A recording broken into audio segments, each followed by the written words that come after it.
साल पहले एक राजा रहता था।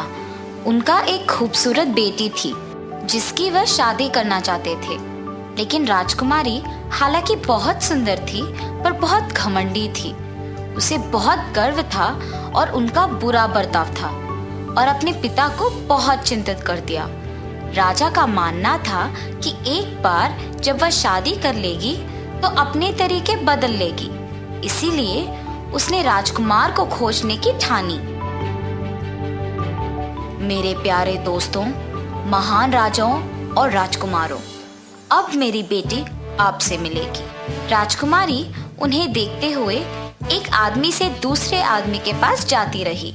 ये बहुत छोटा है, उफ ये बहुत मोटा है, अरे एक टब के रूप में गोल है, ये तो बहुत लंबा है, एक खंबे की तरह, उफ ये तो बहुत छोटा है, बौने के जैसे।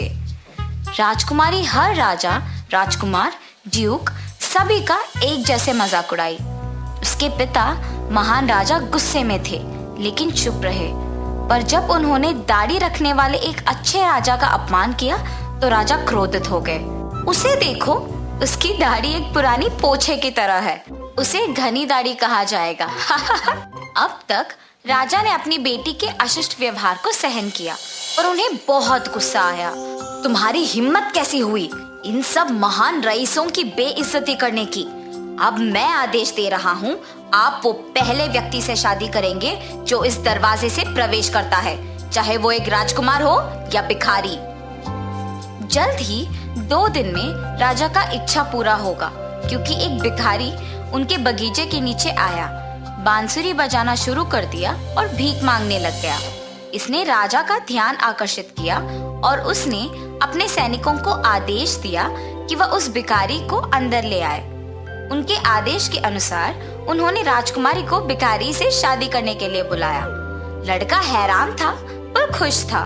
हालांकि राजकुमारी ने रोया और विरोध किया, लेकिन राजा ने बात नहीं मानी और यह सुनिश्चित किया कि शादी हो जाएगा। अब तुम दोनों जाने के लिए तैयार हो जाओ। तुम यहाँ नहीं रहोगे, आपको अपने पति के साथ यात्रा करने की आवश्यकता है। और इस प्रकार भिखारी और उसके नवविवाहिता पत्नी ने महल को छोड़कर अज्ञात दुनिया की ओर चल पड़े। वे एक सुंदर जंगल पहुंचने तक लंबी और कठिन यात्रा करते रहे। ये खूबसूरत बागीचा किसका है? ये महान राजा घनी दाढ़ी का है। ओह, मैं कितनी मूर्ख हूँ। उन्होंने अपनी यात्रा जारी रखी और बड़े मैदानी क्षेत्रों में पहुंचे। ये सुंदर घास के मैदान किससे संबंधित हैं? ये महान राजा घनी दाढ़ी से संबंधित हैं। ओह, मैं कैसी मूर्ख हूँ। फिर वे एक बड़े सुंदर शहर में पहुंचे। ये खूबसूरत शहर किससे संबंधित है? ये भी महान राजा घनी दाढ़ी का है। ओह, मैं कैसी मूर्ख हूँ, मैंने उसे ठुकरा दिया। आप ऐसे क्यों कहते रहते हैं? क्या मैं तुम्हारे लिए एक अच्छा पर्याप्त पति नहीं हूँ? राजकुमारी चुप हो जाती है और भिखारी उन्हें शहर के किनारे एक अकेले कुटिया में ले जाते हैं। राजकुमारी दंग रह गई थी। ओह, ये कितनी छोटी है। आपके सभी नौकर कहाँ हैं? नौकर मेरे प्रिय, यहाँ सिर्फ आपको और मुझे सब कुछ अपने दम पर करना होगा। कोई नौकर नहीं है। उन्हें वहाँ कम भोजन मिला जो जल्दी खत्म हो गया। राजकुमारी तब से शांत होने के लिए बहुत कोशिश कर रही थी, क्योंकि उसको इन सब का आदत नहीं था। इसलिए भिखारी ने उसका मदद करने का फैसला किया। तब भिखारी ने जंगल से लकड़ी काट ले आए और राजकुमारी को कुछ टोकरियां बुनाने को कहा, लेकिन ऐसा करने की कोशिश में उसने खुद को काट लिया। भिखारी ने गुस्से में कहा, आप खाना नहीं बना सकते, आपको बुनाई नहीं आता, आपको कोई काम नहीं आता, मुझे आपके लिए कुछ काम खोजना पड़ेगा अब। तब बेचारा भिखारी ने कुछ बर्तन और तवा की व्यवस्था की और अपनी पत्नी को बेचने के लिए सड़क पर एक दुकान बनाई। उसकी सुंदरता के कारण कई लोग उससे बर्तन खरीदने लगे। ये कुछ दिनों के लिए चला, मगर एक दिन उसने सड़क के किनारे पर दुकान लगाई और एक सिपाही नशे में आकर सब कुछ नष्ट कर दिया। राजकुमारी दंग रह गई और रोने लगी। मेरा क्या होगा? मेरे पति क्या कहेंगे? वह घर भाग गई और अपने पति को बताया कि क्या हुआ था। आप गली के बीच में दुकान स्थापित करने के लिए कितने मूर्ख हैं। वहां से हर कोई गुजरता है, तो आप ये काम भी नहीं कर सकते हैं। मैंने महल को दौरा किया है और पूछा है कि क्या उन्हें रसोई की नौकरानी चाहिए। उन्होंने कहा कि वे आपको काम पे लगाएंगे। अब आप एक रसोई नौकरानी के रूप में काम करेंगे। इस प्रकार राजकुमारी रसोई में काम करने लगी, एक नौकरानी के रूप में। उसे चिमनी को, बर्तन को साफ करना था। दिन के अंत में वह कुछ मांस घर लेके जाती थी। यह कुछ दिनों के लिए चल रहा था जब उसे पता चला कि राजा के बड़े बेटे की शादी हो रही थी। वह सभी में उत्साह देख सकती थी, लेकिन अपने दुख को छुपा रही थी। शादी का दिन आ गया और तैयारियों जोरों पर थी। वह भीड़ को देखने के लिए खिड़की के पास गई और खुद में कह रही थी, अगर मुझे ये घमंड नहीं होता तो मेरी शादी धनी दाढ़ी राजा से होती थी। कि मैंने क्या कर दिया?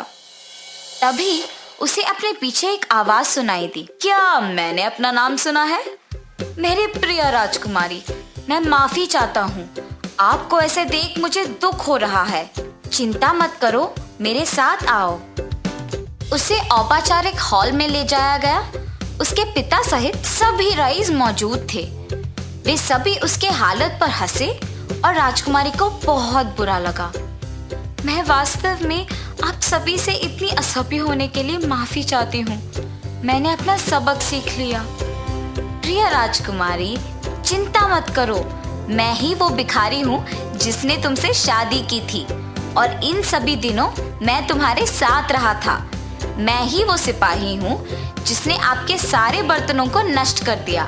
मैंने ये सब इसीलिए किया कि आपको अपनी गलती का एहसास हो और ये समझ आए कि घमंड एक बुरी गुण होती है। आपने वो सबक सीखा है और आपकी तरफ मेरा गौरव बढ़ा है। आओ मेरी रानी, मेरा हाथ थामो और मेरी पत्नी बनो। वे शादीशुदा होकर साथ में अपना निस्वार्थ जीवन का आनंद लेते हैं। एक बार एक बहुत अमीर व्यापारी रहता था। उसने अधिक संपत्ति बनाने के लिए अपनी सारी संपत्ति अपने 2 जहाजों में छोड़ के दूसरे राज्य भेजने का फैसला किया। दुर्भाग्य से वे उसे गरीब छोड़कर डूब गए और वह अपने छोटे बेटे और जमीन के एक टुकड़े के साथ छोड़ दिया गया था। एक शाम वह आराम करने और सोचने के लिए अपनी भूमि पर गया जब उसे मैनिकन नामक पौने ने दौरा किया। मित्र, इतना उदास क्यों? मैंने अपनी सारी दौलत खो दी और मुझे अपने बेटे की चिंता है। ठीक है, जो आप चाहते हैं उसके लिए पूछें और आप इसे प्राप्त करेंगे। बदले में आप मुझे वो पहली चीज देंगे जो आपको घर पहुंचते ही छूता है। इस तारीख से 12 साल बाद आपको ये देना होगा। मंजूर है? जैसे ही व्यापारी खुशी से घर लौटा, उसके बेटे ने उसके पीछे से आकर उसके पैर पकड़ लिया। तुरंत व्यापारी को एहसास हुआ कि उसने सोचे बिना क्या कर दिया। डर ने उसे जकड़ लिया और वह अपने अटरी तक भाग गया, ये देखने कि उसे पैसे मिले कि नहीं, लेकिन वहां खाली था। उसे राहत मिली ये सोचकर कि पैसे अभी तक नहीं आए, तो जब आएंगे उसे वो इनकार कर देगा और अपने बेटे को सुरक्षित रखेगा। मगर कुछ दिनों बाद वह अटरी को देखने लौटा और उसको सोने से भरा पाया। वह पहले से कहीं ज्यादा अमीर था। 12 साल बाद वह तारीख आ गई जब व्यापारी को अपने बेटे को बौने को देना था। बेटा, मुझे तुम्हें कुछ बुरा बताना है जो मैंने बहुत समय पहले किया था। पिता, चिंता मत करो, हमारे साथ कुछ भी बुरा नहीं होने वाला। पिछली रात बेटे को एक जादुई परी द्वारा दौरा किया गया था, जिसने उसे प्राप्त होने वाले के एक महाभाग्य के बारे में बताया और ये भी कि उसे प्राप्त कैसे करे। स्थिति के बारे में जानने के बाद वह अपने पिता को उसी स्थान पर लेके गया जहां उसे बौने को दिया जाना था और वहां अपने पिता को नीचे बैठा दिया। फिर उसने अपने पिता के चारों ओर मिट्टी में घेरा बना लिया। तभी बौना आके उसका दावा पूछा। वह कदम रखने ही वाला था कि एक जादुई ताकत ने बौने को घेरे के अंदर जाने से रोक दिया। अच्छा बूढ़े व्यापारी, तुम्हें मुझे जो देना है अब उसे मेरे हवाले कर दो। मुझे माफ करना मेरे दोस्त, वो मेरा बेटा है और मैं उसे आपको नहीं दे सकता। बौना, पिता और पुत्र एक समझौता पर पहुंच गए। उन्होंने फैसला किया कि उनके बेटे हेजल को एक नाव में रखा जाएगा जिसे उसके पिता द्वारा समुद्र में धकेल दिया जाएगा ताकि लहरें तैरती नाव के भाग्य का फैसला कर सकें। थोड़ी देर के लिए बहने के बाद नाव उबाड़ खबाड़ पानी में फंस गई और उल्टा पलट गई। व्यापारी अपने बेटे को खोने पर व्याकुल था। बौने ने अपना बदला लेने पर सामग्री महसूस की। दोनों आदमी घूमे और अपने अपने रास्ते चले गए। हालांकि युवा हेजल बच गया और बहती नाव के सहारे तैरता रहा, जो कुछ दिनों के बाद एक बहुत बड़े महल और उसके पीछे एक सुनहरे पहाड़ के साथ एक अजीब किनारे पर पहुंचा। युवा हेजल ने महल में प्रवेश किया और उसे खाली पाया। उसकी खुशी निराशा में बदल गई जब उसने हर कमरा की तलाशी ली, पर कोई नहीं मिला। अंत में वह एक सफेद कुंडलित सांप के पास आया। हेंजल, मैं राजकुमारी नुआता हूँ। मैं इस श्राप में फंसी हूँ जो अगर आप अंधेरे में यहाँ आने वाले 12 पुरुषों से पीड़ा का सामना करते हैं तो तोड़ा जा सकता है। आपको 3 रातों के लिए ये भुगतना होगा और जादू टूट जाएगा और मैं अपने मानव रूप में वापस आ जाऊंगी। फिर मैं अपने मानव रूप को पुनर्स्थापित करूंगी और आपसे विवाह करूंगी। तब मैं अपने मंत्रियों को वापस लाकर हमें स्वर्ण पर्वत का राजा और रानी के रूप में शासन कर सकती हूँ। हेजल सहमत हो गया और 12 पुरुष उसे हर दिन 3 दिनों तक मारते रहे। 3 दिनों के बाद जादू टूट गया और राजकुमारी मानव बन गई। उसने हेजल को पुनर्जीवित किया और जब वे विवाहित थे तो मंत्री राज्य में लौट आए। उन्हें जल्द ही एक बच्चे के रूप में आशीर्वाद मिला। 7 साल बीत गए और हेजल ने अपने पिता के बारे में सोचा। वह उसे बुरी तरह से देखना चाहता था और उसने अपनी इच्छा के बारे में अपनी पत्नी को बताया। लेकिन उसकी पत्नी को पहले से ही पता था कि अगर हेजल अपने पिता को देखने गए तो भविष्य में बहुत मुश्किल हो जाएगी। लेकिन हेजल अपने फैसले पर अटल था कि वह अनिच्छा से सहमत हो गई। अंत में उसे जाने दिया। उसने उसे एक अंगूठी और एक शर्त दी। आप मुझे और मेरे बेटे को अपने पिता के घर आने की कभी इच्छा नहीं करेंगे। मंजूर है। हेजल ने अपनी आंखें बंद कर ली और अपने पिता के शहर पहुंचने की कामना की। उसने अपनी आंखें खोल दी और खुद वहां पाया। हालांकि हेजल को अपने कपड़ों के वजह से शहर में जाने की अनुमति नहीं थी, इसलिए उसने एक चरवाहे के साथ एक सौदा किया और अपने पिता के घर पहुंच गया। उसने अपने पिता को पाया और कहा, पिता, ये मैं हूँ, हेजल। हाँ, मेरा बेटा कई साल पहले मर गया। मैंने खुद अपनी आंखों से देखा। फिर हेजल ने अपनी बाह पर एक जन्म चिन्ह प्रकट करने के लिए अपनी आस्तें खींच ली। ये निशाना याद है? मैं आपका पुत्र हूँ और अब मैं एक दूसरे देश का राजा हूँ। मेरी एक रानी और एक बेटा भी है। तुम मेरे बेटे तो हो, लेकिन तुम कोई राजा नहीं हो। तुम एक चरवाहा हो और तुम्हारा परिवार कहाँ है? अचानक रानी और बेटा पहुंचे और वह उग्र हो गई, लेकिन शांत रही। हेजल उसे उसी किनारे पर ले गया जहां से वह कई साल पहले डूब गया। वहां उन्होंने अपनी रानी के गोद में आराम किया। रानी ने अपनी अंगूठी वापस ले ली और अपने बेटे के साथ अपने महल में पहुंच गई। हेजल बाद में जाग गया और तब उसे एहसास हुआ कि क्या हुआ था। वह समझ गया था कि वह अपने पिता के पास वापस नहीं जा सकता क्योंकि वह उस पर विश्वास नहीं कर रहे थे। अंत में उन्होंने चलने का फैसला किया और अपने परिवार के पास वापस जाने का रास्ता खोज लिया। दूसरी ओर 3 दिग्गज अपने विरासत के लिए लड़ रहे थे। वे 3 वस्तु थे। एक लबाड़ा जो आपको अदृश्य बना देता है, एक जोड़ी जूते जो पहनने वाले को कहीं भी ले जा सकता है, और तलवार जो बताए जाने पर तलवार चलाने वालों को छोड़कर सभी को मार सकता है।